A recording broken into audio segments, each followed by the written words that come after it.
Om Swastiastu, Om Pak Untung. Swastiastu, Pak Mandejaya. Bagaimana kabar Pak Untung? Baik, baik. Baik, oke.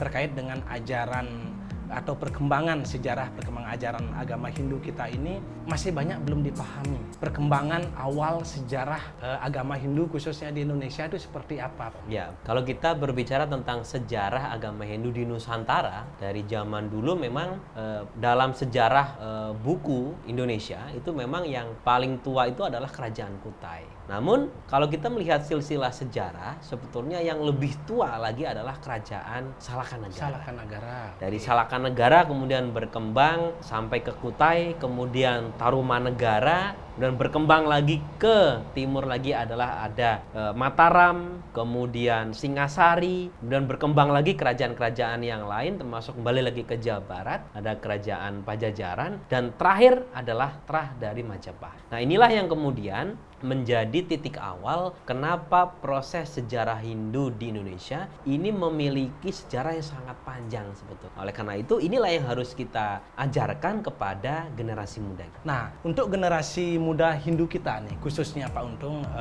mungkin bisa dijelaskan.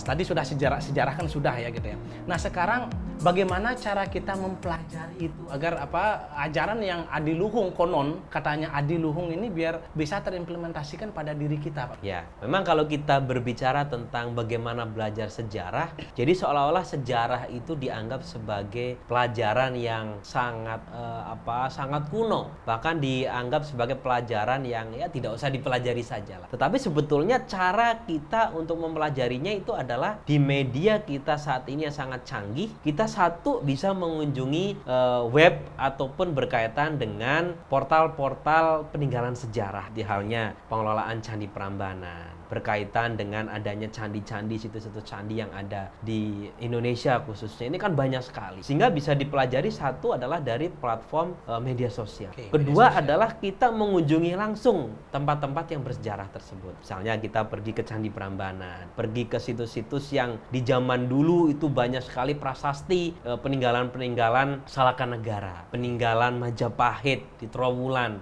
sampai dengan Mataram kuno. Ini kita ada petilasan-petilasannya. Nah, kita kunjungi di sana. Nah, bagaimana jika tidak ada? Nah, di sini kita sudah berkembang apa yang disebut sebagai augmented virtual. Nah, gitu ya. Jadi augmented virtuality ini adalah sebagai bagian dari media kita untuk belajar. Kita tidak mengunjungi, tetapi kita bisa menggunakan platform sesuai dengan kita asli mengunjunginya. Padahal kita hanya menggunakan media sosial saja ya. Jadi seperti halnya kita jalan-jalan di suatu tempat gitu ya. Kalau kita lihat ada iklan otomotif gitu ya. Itu kan ada gambar otomotif bisa diputar-putar gitu ya. Persis seperti itu ya. Namanya VR gitu ya.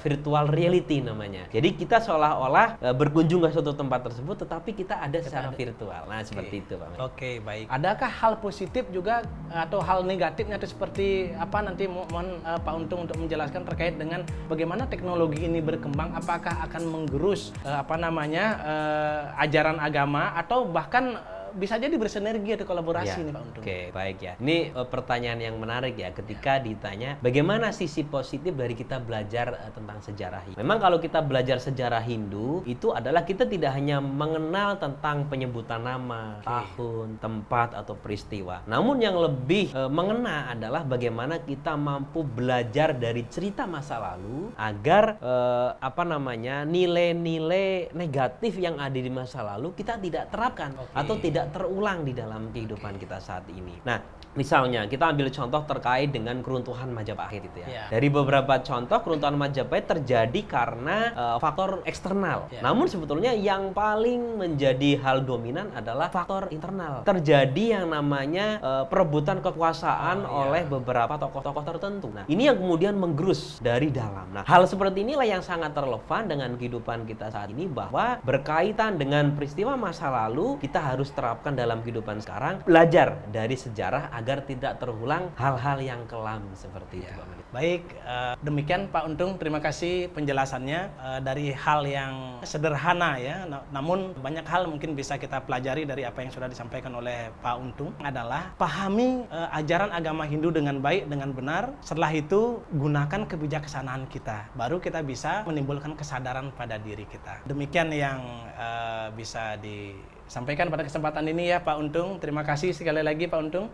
Akhir kata mungkin saya tutup dengan Parama Santi. Om Santi Santi Santi Om.